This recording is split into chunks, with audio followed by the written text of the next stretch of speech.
Podium Podcast presenta Música para Masas, con Rainiero Guerrero y Paolo Bortolameoli. Este capítulo es auspiciado por Audiomúsica, la tienda de instrumentos musicales, audio y DJ más grande del país.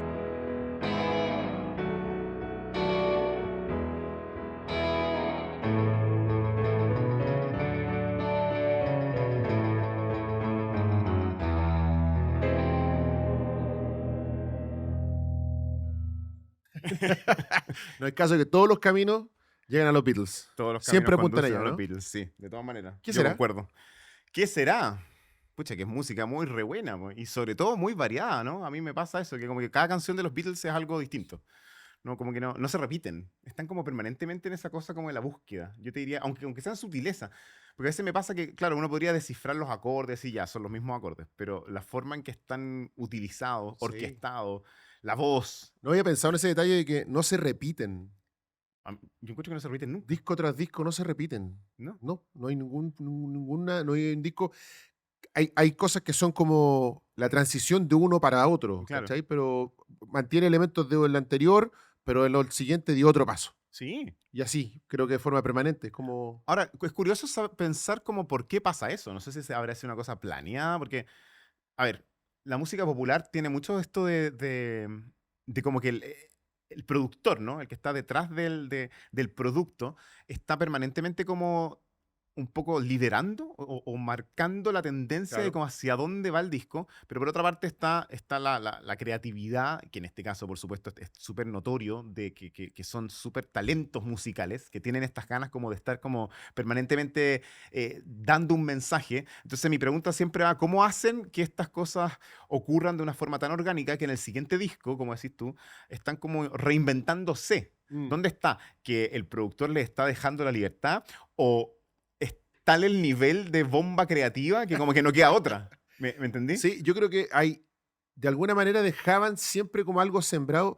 En las grabaciones de The Beatles siempre pasó que en medio de lo que salió finalmente como disco, entre medio grababan algunas cosas que salían como adelanto Ujú. y después quedaban cosas grabadas que se utilizaban para el disco siguiente. Entonces, de alguna manera, como que iban sembrando. El 67, cuando terminan de hacer ya Sgt. Pepper, se cierra ese proceso, se graba el disco, se edita, se corta, pero habían quedado 5 o 4 canciones que después aparecieron en Magical Mystery Tour, que se grabó 2 meses después. Entonces, como que dejaban efectivamente alguna cosa que no se usó, pero que ya iban caminando como lo que iba para adelante, ¿no? Y como que la idea, y en un mundo donde no habían teléfonos para dejar grabado nada, quedaba la cinta nomás, como, o la idea en la cabeza de acordarse en qué habíamos quedado para Mm. seguir, ¿no? Y, no sé, pues yo creo que la influencia, además que la música en general, me parece que estamos hablando de un momento también y donde hay que contextualizarlo. Como que la música todavía se descubría, no sé si te pasa Mm, eso, ¿no? mm. Se sigue descubriendo, se sigue descubriendo, pero Es buena reflexión. pongo el ejemplo de Billy Gould, el bajista de Faith No More. ¿Ya? Lo entrevistamos una vez. Y la típica pregunta, como, ¿qué estás escuchando ahora nuevo? Mm, Así como que, y dijo, ¿sabéis que esa pregunta es súper difícil ahora? mm. Porque tengo una lista de 1000 bandas, dijo. Y entonces olvídate la cantidad de canciones, dijo, que tengo porque me han dado, porque tengo que escucharlas. Cuando yo era joven, yo te iba a la tienda y tenía 4 cassettes, decía. Mm, Y esos 4 cassettes eran los que yo tenía que escuchar porque era lo nuevo. Entonces hoy día también es difícil esto. Igual se sigue descubriendo música, pero súper amplio. mm. Es súper amplio. Estaba pensando como el símil con la música clásica. No tanto nosotros hoy escuchar música clásica, que por supuesto está todo grabado, digamos, Mm. sino que dos caminos distintos. Por una parte, el tema con la creación, que obviamente hay compositores todos los días, hay compositores que están componiendo Claro. obra, que es lo que nosotros conocemos como la música contemporánea. Ujú. Que hay todo un tema ahí, porque la música contemporánea generalmente se asocia a algo raro, algo que va a ser como que no voy a entender, que está lleno de sonidos o efectos o qué sé yo, o armonías que no son muy distinguibles, lo cual eso es un poco un mito porque en realidad siempre hay un lenguaje muy propio que te hace entender esta narrativa. Pero más que eso, yo me refería un poco como a la cosa de la referencia cuando los compositores estaban vivos. Claro. Porque al final de cuentas el fenómeno es lo mismo. O sea, ¿qué estaban escuchando ellos? ¿No? O sea, ¿qué es lo que estaba pasando alrededor de ellos? En ese caso es súper interesante el caso de Beethoven, porque es como un caso emblemático, ¿no es cierto? Que nosotros sabemos que es un compositor que hizo algo como, digamos, sobrehumano, que es esta cosa de componer sordo, ¿no? Pero a mí me pasa que una de las cosas que más me sorprende de Beethoven no es tanto eso, sino que el que porque se quedó sordo dejó de escuchar el entorno. Entonces, esa cosa de la influencia, de ir a conciertos, de estar, por último, en reuniones de compositores, era algo que él no podía. Ya, no, No, quedó fuera. Quedó exactamente, o fuera sea, eso, claro. obviamente leía música, sabía desde el oído interno cómo sonaba eso, pero indudablemente el hacerte del contexto sonoro te influye. Y es bien curioso, porque esto lo quiero volver a los Beatles, como en el caso de Beethoven eso es muy notorio, porque al final, mientras más se va quedando sordo, también más moderno se va poniendo, más innovador, más como en esa búsqueda. Las últimas obras, la famosa novena, con el gran core final, qué sé yo, son obras que uno las piensa, son unas bolas tremendas para el contexto. Y claro, es porque de alguna forma estaba esa necesidad de estar como creando desde el silencio. Entonces, cuando volvemos al ejemplo de los Beatles, claro, los Beatles no estaban en un silencio, pero es cierto, creo, lo que recoges tú en cuanto a que como no había tanto que escuchar, quizás la búsqueda era más urgente, era más Claro, necesaria. claro. O sea, de alguna manera, como era, no de forma consciente, pero entendían que ellos tenían que producir esa música también, Claro, y, ¿no? y abriendo camino todo el rato. Ahora, el tema de los Beatles es una cosa que a mí me alucina, por eso es que es de mis bandas favoritas, porque no es solamente que no se repiten, sino que, y ahí por favor dime tú más certeramente, pero a mí me pasa que me da la sensación de que hay canciones, una canción de los Beatles, que va abriendo un camino entero a una banda en particular. Después Ujú. hay otra canción de los Beatles que abre todo también, una influencia a otra banda en particular hacia el futuro. O sea, es como una cantidad de ramificaciones que parten de simplemente esta como vorágine de creatividad. Totalmente. Co- Acá son ese ejemplo. A ver cómo. Yo creo que hay un ejemplo que es clásico de los Beatles, que está en la A. Ya. No, está en la A, sí. ¿Cómo se llama la canción? Revolution. Ah, O Revolution. está en sí, me parece.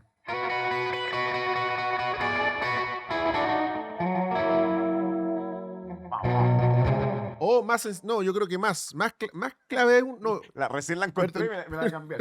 No, pero es que está en el álbum blanco también. Ya. Helter Skelter. Ah, bueno, sí, pues. Esa es como una.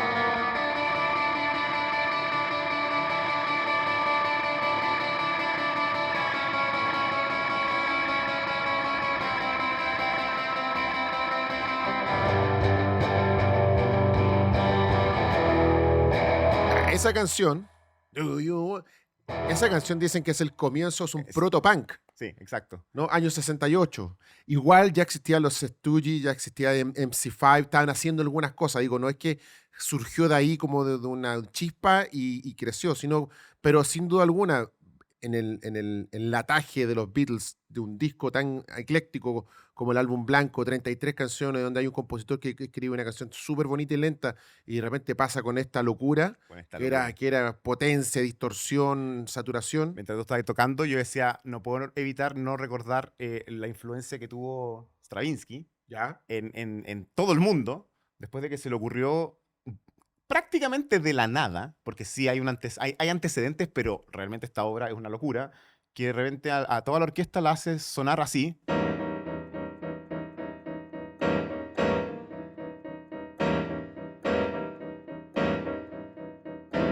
que es la consagración de la primavera, y uno dice, se volvió loco.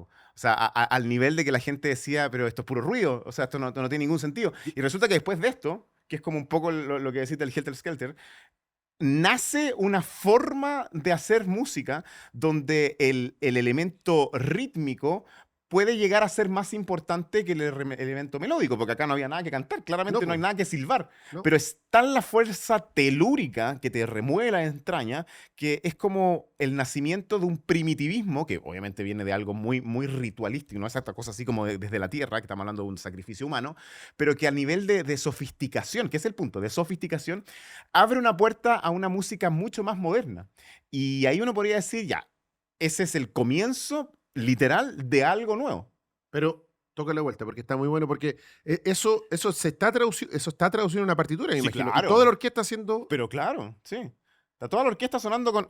Lo más entretenido de esto es que estos acordes, que los voy a Sí, separar, son acordes que en realidad son muy clásicos. Nosotros tenemos un acorde de mi mayor, mi bemol mayor, perdón, con séptima, claro. ¿cierto? Ya, esto para un oído no entrenado, uno sabe que esto debiese pasar a esto. ¿cierto? Claro, Es como sí. una función normal. Bueno, pero si Lo le que hablábamos de las expectativas. Exacto, eso es una expectativa cumplida. Ahora, si este acorde de mi bemol con séptima lo empezamos a cambiarle una notita para abajo, o sea, en vez de sonar así, va a sonar así, que es lo mismo, son las mismas notas, pero redistribuida, y seguimos, y llegamos hasta ahí. Esa es una redistribución de ese acorde, pero lo hacemos sonar al mismo tiempo de este otro acorde, un acorde mayor, Claro. un acorde que también suena muy normal, pero al mismo tiempo, y acá, más junto. O sea, no era puro ruido, po. No era esto. No, eran dos acordes convencionales que están conflictuando. Eso te iba a decir como medio caótico. Que genera esa sensación de ahí hay algo ahí que Hay una tensión. está chocando. Hay una tensión. Y el choque además tiene esta cosa de la... Ocupaste una palabra clave, expectativa. Que no se resuelve además, no solamente desde un punto de vista del acorde, sino que dónde me va a meter el acento.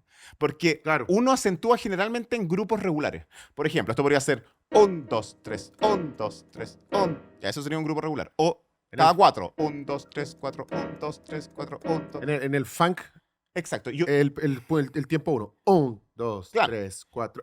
Y uno lo anticipa. Y uno lo anticipa Claro. y se siente cómodo. Ese es el tema. Tú te sientes cómodo que tú sabes dónde va la pata, ¿cierto? Ya. Pero lo que Stravinsky hace es además acentuar de forma irregular y poco predecible.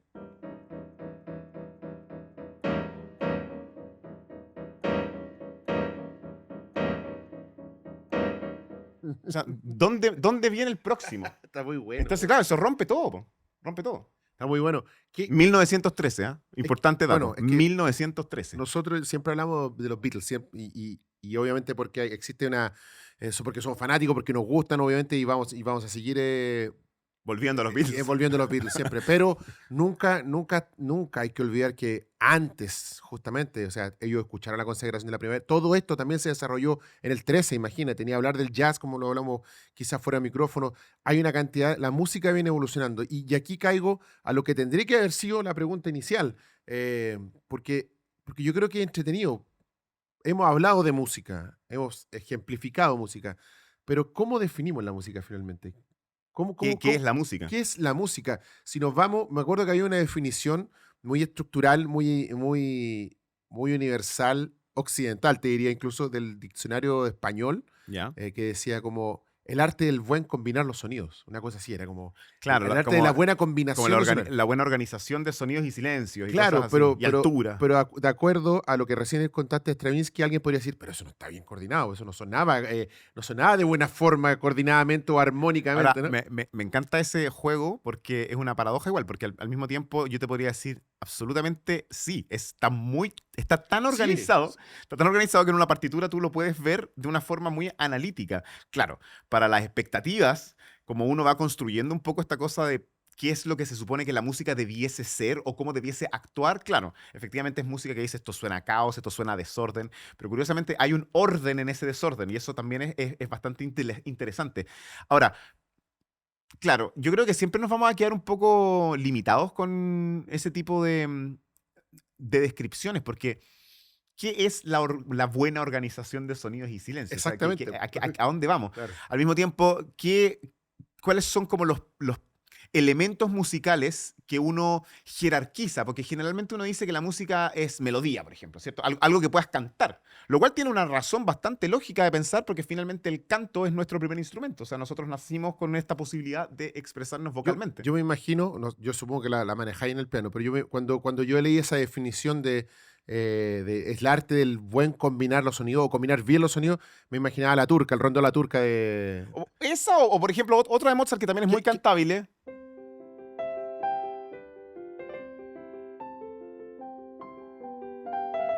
O sea, tan melódico, tan Claro, eso está preciso. bien ordenado. Está muy bien hecho. Ahora, eso no es por burlarse de Mozart. Mozart, tremendo compositor, que vamos a hablar de Mozart en otra oportunidad desde otro ángulo. Pero claro, eso es lo que se te viene a la cabeza. Tú dices, Claro, esto está muy limpio. eso es música. Claro. Eso es música. Y aparte que está muy claro todo, ¿ah? Porque hay mira, aquí, en este mismo ejemplo, Ajá. está la melodía,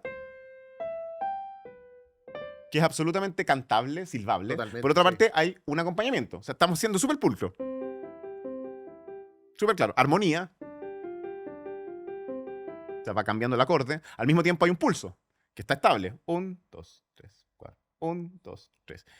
Y aparte de eso hay un fraseo, o sea, esta música va hacia un punto de llegada y después cambia. O sea, podríamos decir, ese es un buen ejemplo de cómo comportarse bien con la música. Por eso te digo, Somos un buen portado. si tuviera que definir, eso es música, pero por eso te he preguntado Pero eso. claro, pero después- yo tengo un ejemplo sonoro que no lo voy a tocar yo porque no sé, esto no se puede tocar en guitarra, Ya, tampoco se puede tocar en piano, pero quiero que lo escuchemos dale. y después obviamente también lo pongamos en la mesa para definir con la gente que también está escuchando el podcast si esto también es música o no. Mira, démosle play a eso. Number 9, number 9, number 9, also 9.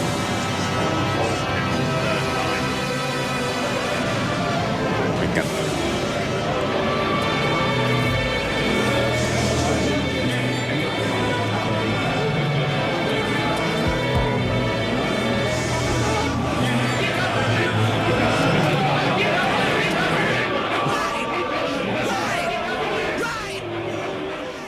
O sea, Esto por si acaso es una canción, Sí. aparece en un disco y es una canción. Por tanto, bajo la definición también es música. claro, ¿por definición de quién? Ese es el tema. O sea, porque claro, hay sonidos, sin lugar a duda.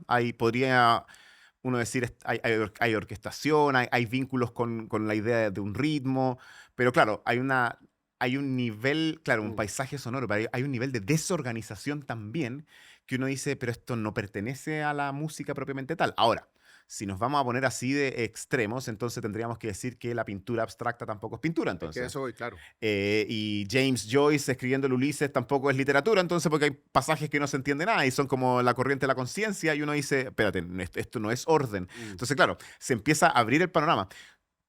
Ahí yo creo que podríamos ir a un punto de vista quizás más filosófico, que es que la música finalmente es un arte, ¿no?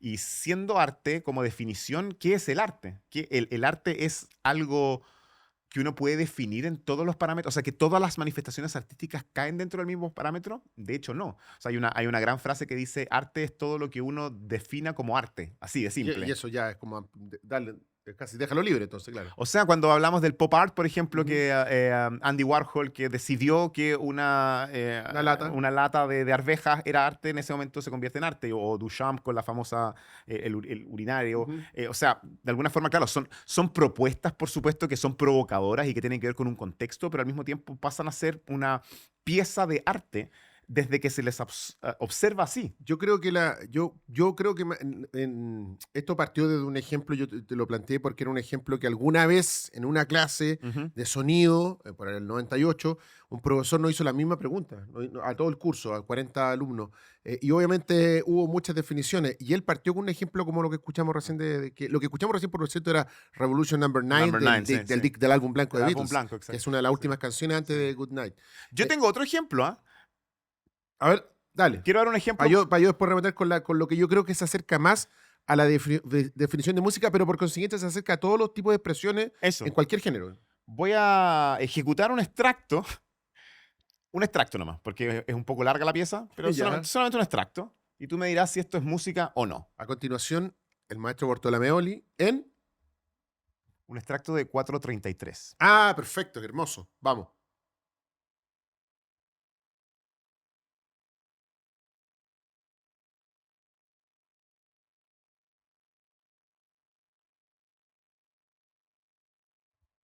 Gracias. Bueno, ese es un extracto de una obra que se llama 433, de un compositor, bueno. de un tremendo compositor. Gran ¿ah? ejemplo. Yo me la sé exactamente igual. Cuesta aprendérsela.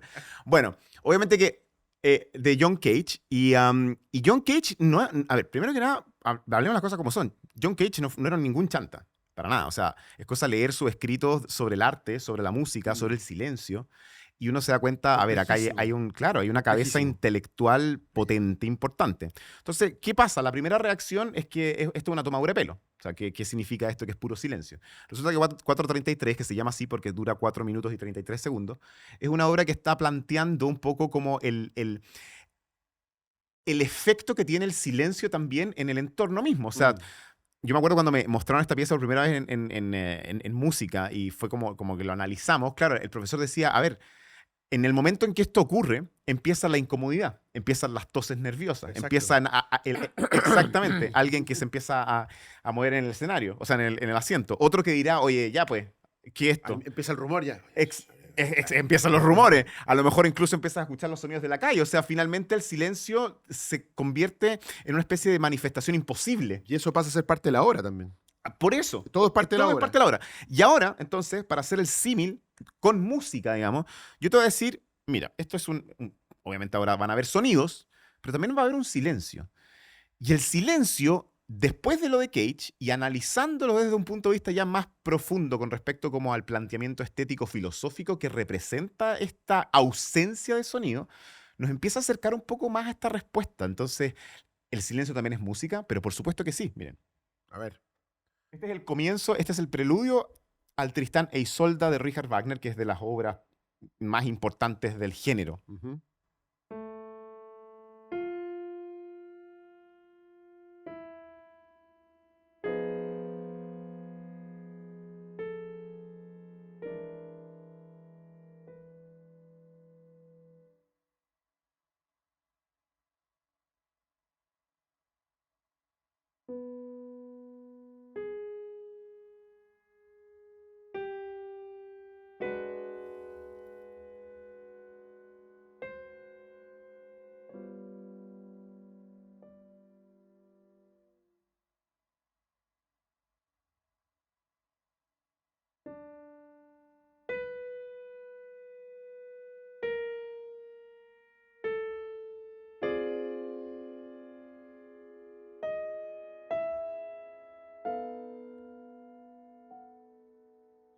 ¿Te das cuenta que cada uno de esos silencios, para mí por lo menos, me parece que es indispensable, es absolutamente necesario Mm. para generar esta sensación de anhelo, esta sensación de que hay algo que no ha concluido, porque te dejan un suspenso eterno, Te después deja flotando. te deja flotando exactamente, después viene lo mismo pero en una progresión y así esta tensión se va acumulando y se va acumulando no solamente porque no resuelve el acorde, no hay un, sino que además hay un silencio que te deja en, ¿y ahora?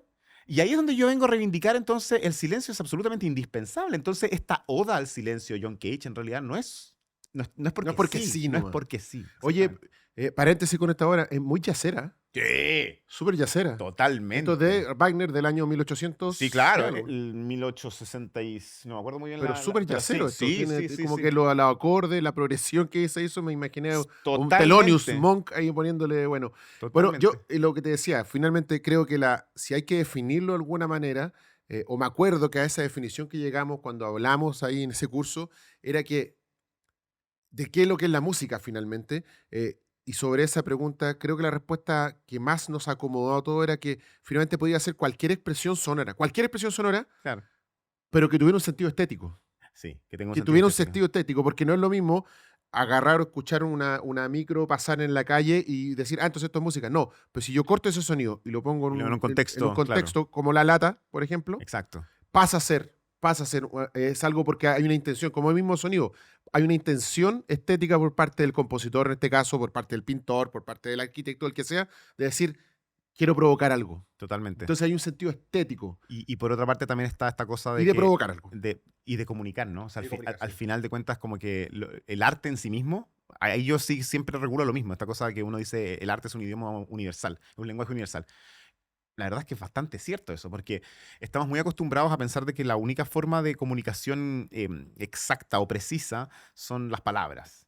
Después nos complementamos con los gestos, porque el lenguaje verbal también lo tenemos como muy reivindicado de una forma de expresión que enfatiza lo que quieres decir, o a veces incluso desde el silencio, de tu expresión facial, desde tus manos, estás diciendo mucho.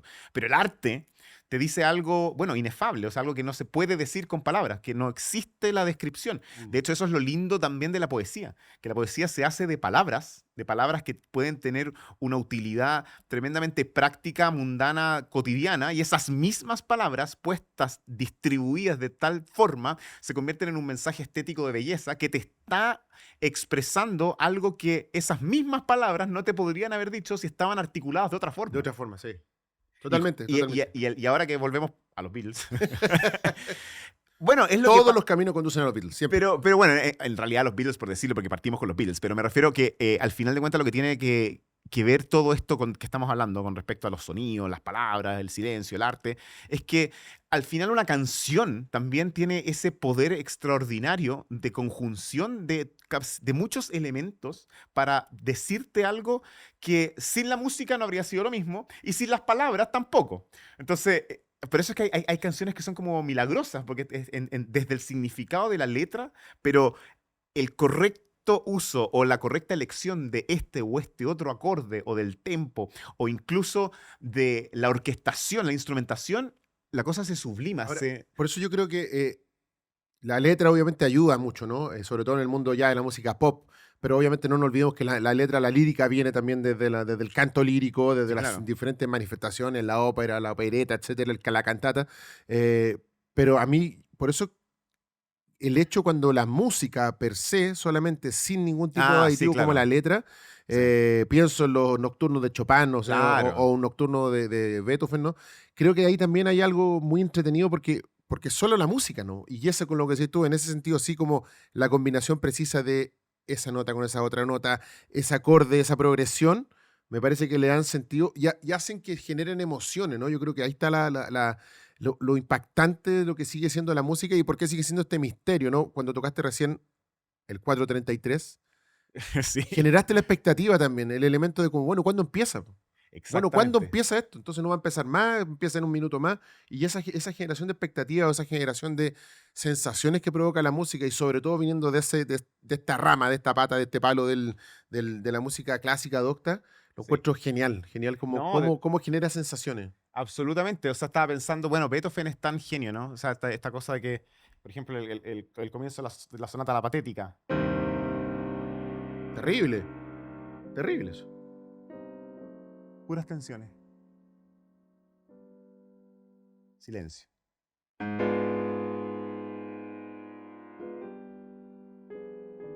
Mira el dolor en esa disonancia que resuelve ahora.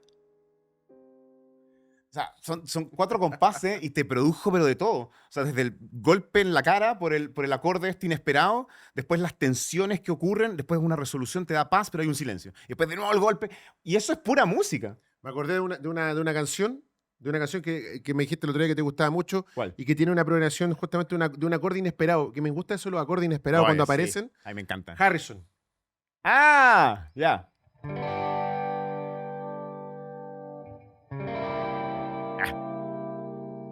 Ah, exacto. Y cae otra vez en sol. Pero ese acorde Pero entre ese medio, momento. ese acorde entre medio, porque la canción parte en sol. Na, na, na, na, na, na. Hermoso. Es verdad. Como que ahí nos pone nos lleva a algún lado Y después tranquilo, te saca. tranquilo, que no pasa nada. Estamos en casa. Exactamente, exactamente. Sí, es que yo creo que, bueno, pero es que esa es la gracia también del tema de las expectativas, ¿no? Porque uno crece en un entorno que de alguna forma transita ambas cosas. La resolución esperada, pero al mismo tiempo esa cosa que te acostumbra a algo y en el momento en que eso no ocurrió, uno así. Y a mí ese fenómeno me encanta. O sea, es como por decirte, no sé, algo muy simple, ¿ah? Pero esto de una cadencia, ¿cierto? Una cosa pasa absolutamente normal para la Ujú. música pop, para la música clásica, pero es cosa que alguien te haga solamente un puro giro inesperado. Uno. Y uno, ¿qué? ¿Qué pasó? ¿Qué pasó?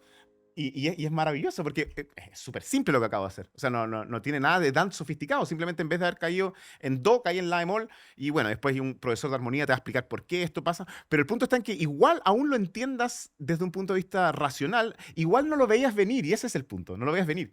Y cuando aparece, se abre otro abanico de posibilidades. Porque tú empiezas como a hacer cálculo. Y dices, bueno, si estamos acá, entonces ahora ¿para dónde vamos?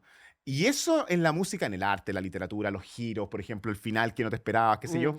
es una cosa que a te produce como cierto como placer, no sé, culposo puede ser, porque por una parte tú quieres que esto termine bien, pero si no termina como tú esperabas, dices, no, esto es maravilloso, qué genialidad, qué giro. Y yo creo que el contexto también de lo que estás haciendo en ese minuto te genera esa como necesidad de resolverlo de una manera que no sea tan sencilla. También lo puse como ejemplo, eh, que lo contaba Rick Wright de Pink Floyd en ¿Ya? El lado oscuro de la luna. A propósito de Miles Davis, a propósito del Kind of Blue del 59, El lado oscuro de la luna se lanza en 73, ¿Ya? imagínate, o sea, pasaron décadas, y hay un acorde en el paso de la canción Breathe. ¿No? Esta es Breathe, breathe in the air. ¿No? Ajá. ¡Ah! Ya. Do, si menor, perdón, fa. Y acá lo que él explicaba a Rick Wright, que caían a sol, y lo normal debería haber sido que del sol para volver a mí era esto, Claro.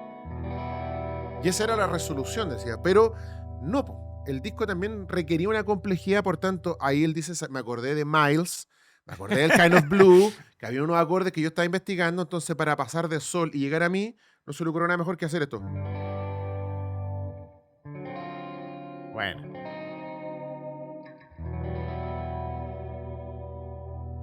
Ahí sí.